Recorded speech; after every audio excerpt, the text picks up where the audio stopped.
আসসালামু আলাইকুম গাইস।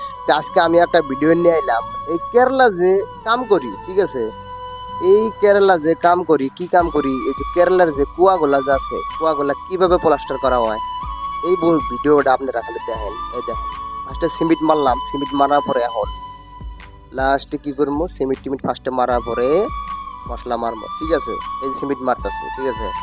আপনারা খালি ভিডিওটা দেখতে যান যে ভিডিওটা কি পর্যায়ে, কি মানে কি সিস্টেমের করে কুয়াটা, কেরলার কুয়া এগুলো, ঠিক আছে।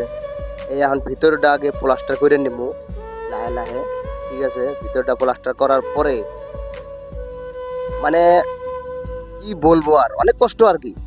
মানে আপনারা কি ভাবেন, কি সমাচার দেখেন, এই কেরলার কুয়াগুলা দেখেন, অথবা কেউ কুয়া দেখেন না বোধ হয়। এই দেখেন কি বড় বড় কালিগুলো, এই যে দেখেন। এখন ভিতরটা আমার করা শেষ, এখন আমি বাইরের সাইডের কাজটা শুরু করব।